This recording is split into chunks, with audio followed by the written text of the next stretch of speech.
Qu'on le veuille ou pas, on vit avec le temps, on vit au gré des saisons. Quand l'automne s'annonce, en général, on n'est pas très joyeux parce qu'on perd quelque chose. On n'a pas envie de quitter la lumière et le soleil. Et les perspectives de l'hiver sont encore pires avec ces journées trop courtes qui vont nous faire attendre le printemps avec impatience. Et si au lieu d'attendre les jours qui rallongent, eh bien nous prenions cette décision de profiter des jours qui raccourcissent dans le but de préparer l'hiver dans les meilleures conditions. C'est ce que je vous propose aujourd'hui dans cette vidéo. Comment profiter de cette saison charnière qu'est l'automne pour préparer au mieux la saison hivernale qui s'annonce. En automne, comme vous le savez, l'énergie décline. Elle opère un mouvement vers le bas. Alors en quoi cette thématique est importante pour vous qui êtes hypersensible? Eh bien je ne vous apprendrai rien en vous annonçant que nous sommes très sensibles aux variations de notre environnement. Nous le constatons chaque jour, la lumière décline, normalement les températures baissent et nos émotions sont également en mouvement, à l'instar du rythme des saisons. Nous devons plus que quiconque prendre soin de notre énergie parce que notre énergie est fortement dépendante du rythme des saisons. Nous y sommes très vulnérables. Et donc actuellement, notre énergie évolue. Il est donc important d'avoir conscience de ce mouvement pour accompagner au mieux l'évolution de cette énergie. L'idée ici, c'est de rester aligné. Et pour être aligné, il faut savoir accompagner le mouvement. Comme je l'ai dit, en automne, l'énergie opère un mouvement vers le bas. On est amené progressivement à entrer dans un processus introspectif. Les saisons précédentes, le printemps et l'été, nous amenaient à être dans une certaine forme d'expansion. Eh bien, l'automne et l'hiver va nous ramener dans une énergie qui nous ramène vers l'intérieur. Cela va nous aider à nous débarrasser de ce qui ne nous est pas utile et aussi à mettre en dehors de notre vie toutes les choses qui nous sont nocives. Pour être en phase avec cette énergie automnale, nous allons progressivement entamer le processus des bilans, du retrait sur soi, avant une introspection hivernale, cette fois-ci beaucoup plus profonde. Vous savez, l'automne, c'est une période charnière pour choisir et préparer ce que nous devons faire. Il est en ce sens donc très important de préparer cette phase d'introspection. Cette période est donc intéressante pour clarifier ce qui n'est plus utile dans notre vie et ça va nous permettre aussi de nous débarrasser de tout ce qui nous empêche d'avancer dans la vie. Le mot d'ordre de l'automne est donc faire le point et trier. C'est donc l'heure du bilan. Ce que nous avons créé au printemps et mis en œuvre durant cet été, eh bien maintenant il va falloir l'évaluer. C'est donc le moment de faire le bilan et de choisir ce que vous gardez et ce que vous jetez. Alors vous pouvez vous poser un ensemble de questions. Et pour vous aider, je vous ai préparé quelques questions qui vont vous aider à évaluer ce que vous avez déjà mis en place depuis le début de l'année.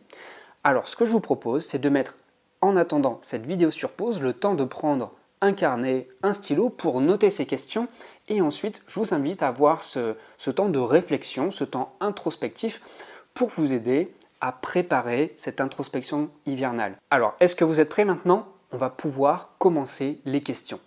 La première question à se poser, c'est est-ce que je continue ou pas ce que j'ai déjà mis en place? Vous avez probablement créé des projets, que ce soit professionnels ou personnels. C'est maintenant l'heure d'évaluer si ce que vous avez mis en place depuis ce début d'année, est-ce que ça vaut le coup de le continuer ou pas? Ensuite, la question suivante est celle-ci. Est-ce que vous devez modifier des choses? Par rapport à ce que vous avez mis en place, évidemment, il y a des choses qui se sont bien passées, il y a des choses qui vous ont peut-être freiné, il y a des choses qui ont été dans le sens de votre épanouissement, et puis il y a probablement d'autres choses qui vous ont mis des bâtons dans les roues. Donc prenez le temps pour identifier ce qui a marché, ce qui a moins bien marché, et gardez juste ce qui est essentiel pour votre épanouissement. Ensuite, la question suivante consiste vraiment à isoler ce qui n'a vraiment pas marché. Qu'est-ce que je dois abandonner au profit d'autre chose? Il y a certainement des choses qui ont été nocives dans tout ce que vous avez mis en place. C'est tout à fait normal, on ne fait jamais les choses 100% bien ou on ne fait jamais les choses 100% mal non plus.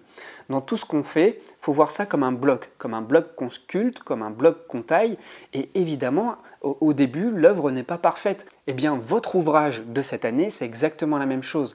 Là, c'est le temps de regarder le bloc que vous avez taillé. Il y a évidemment des imperfections et ces imperfections, il va falloir les retirer. Pensez vraiment que l'automne, c'est la période du dépouillement. À l'instar des arbres, eh bien, on perd nos feuilles. Eh bien, nous allons laisser tomber, on va lâcher prise sur les choses qui nous bloquent, sur les choses qui nous empêchent d'avancer, sur les choses qui nous freinent, qui nous empêchent d'évoluer. Et forcément, dans notre vie, qu'on le veuille ou non, à chaque fois qu'on entame quelque chose de nouveau, un nouveau projet, eh bien, il y a des choses qui sont bien, des choses qui sont moins bien. c'est le temps d'évaluer les choses que vous allez garder et les choses dont vous allez vous délester. Et la dernière question est, qu'est-ce que je peux pousser plus loin ce que j'ai réussi? Évidemment, dans tout ce que vous avez fait, il y a aussi du bon. Même si votre bilan n'est pas forcément positif, il y a forcément des choses que vous avez mises en place qui sont positives. Donc identifiez aussi ces choses positives et voyez dans quelle mesure vous pouvez davantage les développer. Qu'on se mette d'accord.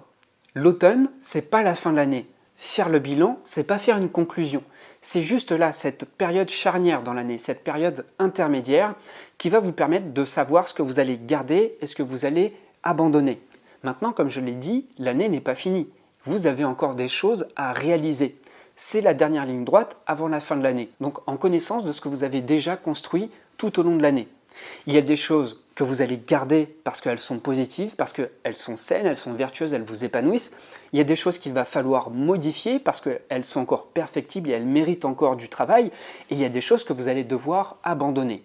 Donc à partir de ce constat de ces trois choses, qu'est-ce que vous allez mettre en place? Quelles sont les actions que vous allez mettre en place pour boucler la boucle et terminer l'année en retombant sur vos pattes? L'essentiel à comprendre ici, c'est de finir ce que vous avez à faire pour cette année, achever vos objectifs pour pouvoir entamer un processus d'introspection hivernale sereinement, sans avoir ce goût d'inachevé de ce que vous n'avez pas pu terminer l'année précédente. D'accord? L'idée ici, c'est d'entrer dans un processus hivernal qui va pouvoir vous permettre d'accueillir le printemps prochain à bras grands ouverts, avec des idées fraîches, avec des objectifs tout nouveaux, avec évidemment une énergie nouvelle. Donc pour vous permettre de préparer dans les meilleures conditions possibles et permettre justement à cette énergie future de pousser dans un terreau qui est vraiment fertile, dans un terreau qui est sain, achevez ce que vous avez à faire en gardant juste l'essentiel. Vous savez, j'avais déjà fait une formation au printemps sur le minimalisme où justement j'expliquais que l'idée c'était d'avoir la vie la plus simple possible en se concentrant sur l'essentiel. Parce que tout ce qui est le plus important, tout ce qui est essentiel, c'est ce qui va vous donner une qualité de vie, c'est ce qui va vous faire éprouver beaucoup de satisfaction. Donc, pour retravailler sur ces points qui sont essentiels dans votre vie, qu'on soit minimaliste ou pas, ce n'est pas la question, simplement concentrez-vous sur l'essentiel. Mais en tout cas, mettez les conditions nécessaires dans votre vie pour pouvoir faire émerger l'essentiel, c'est-à-dire ce qui va vous apporter une vie la plus qualitative possible. Donc pour cela, si vous souhaitez un accompagnement, si vous avez besoin d'être guidé pour apprendre à prioriser ce qui est important, ce qui est moins important, pour apprendre à gérer vos priorités en fonction de vos valeurs et en fonction de vos objectifs, je propose des coachings qui vont pouvoir vous accompagner en ce sens. Je fais ce rituel chaque année, c'est quelque chose de très important pour moi. Je ne dis pas que c'est un processus facile, évidemment ça mérite beaucoup d'introspection, beaucoup de réflexion personnelle, beaucoup de remise en question.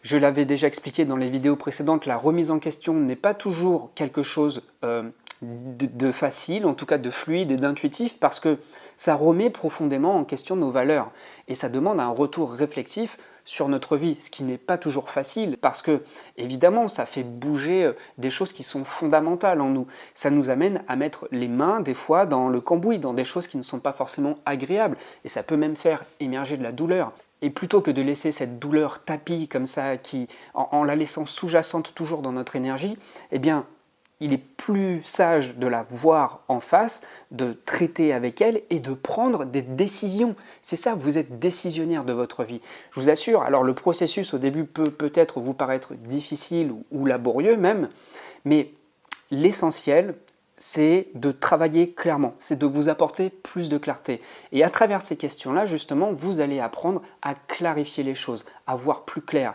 Et de fait, lorsqu'on voit plus clair, on prend des décisions beaucoup plus facilement. Parce qu'au final, qu'est-ce qui vous empêche d'être maître de votre vie, de choisir le cap? Eh bien, c'est la facilité que vous allez avoir à prendre des décisions. C'est de mettre en place cette impulsion. Qu'est-ce qui vous empêche de mettre en place cette impulsion? Qu'est-ce qui vous empêche de décider, de poser de manière forte, d'affirmer des décisions importantes dans votre vie? C'est le manque de clarté. Et ce que je vous propose justement, c'est de voir plus clair. Il faut oser voir les choses en face et se poser les bonnes questions. Donc si vous êtes intéressé pour cet accompagnement, vous pouvez cliquer, c'est le lien dans la description de la vidéo. Je vous remercie beaucoup d'avoir écouté cette vidéo. Je vous invite vraiment à accueillir cette période formidable qu'est l'automne pour avoir une meilleure connaissance de soi, mais aussi pour mieux gérer son énergie. Parce que le souci, c'est que la société dans laquelle on est nous invite, avec la rentrée, là on est en période de rentrée encore, eh bien, à avoir un rythme très soutenu. Et oui, les vacances sont finies, il faut revenir au travail. Sauf que on fait partie de la nature, on est un élément de la nature et vous le voyez actuellement, la nature se dépouille, l'énergie est beaucoup moins forte, les arbres perdent leurs fruits, les arbres perdent leurs feuilles. Eh bien nous ne sommes pas si différents. Nous sommes en train de nous dépouiller aussi, vous devez le sentir. La fatigue commence à s'installer. Alors le but ici, c'est de ne pas entrer en résistance avec soi-même. C'est de ne pas aller contre son rythme à soi. Il faut écouter nos rythmes. Et vous savez, vous qui êtes très sensible aux variations de l'environnement, qui êtes très sensible aux variations de l'énergie, le pire que vous ayez à faire, c'est d'entrer en guerre contre ce processus naturel qui est d'entrer progressivement dans une phase introspective, de revenir en soi. Parce que le but de l'hiver, vraiment, c'est de revenir à l'intérieur, de se replier sur soi, non pas pour se couper du monde, mais de revenir à l'essentiel, de se reconsacrer à soi, à ses besoins et à se regrouper à l'intérieur avec ses proches. Prendre soin de l'intimité, prendre soin de l'intérieur, revenir en dedans. Contrairement au printemps et à l'été qui est une énergie d'expansion, une énergie où on va socialiser beaucoup plus facilement, on va aller beaucoup plus vers le dehors, et là on est vraiment dans une force yang, dans un pouvoir d'action, on est vraiment dans le faire. Donc ce que je vous propose ici, c'est simplement un recalibrage, apprendre à se recentrer, apprendre à accompagner le rythme des saisons, tout simplement pour être aligné avec l'air du temps. Voilà, je vous remercie beaucoup d'avoir suivi cette vidéo. Vos retours en commentaire, évidemment, m'intéressent à partir du moment où c'est constructif. Et pour les plus motivés, je vous retrouve très bientôt sur Zoom à travers un entretien visuel. Je vous dis à très vite, portez-vous bien.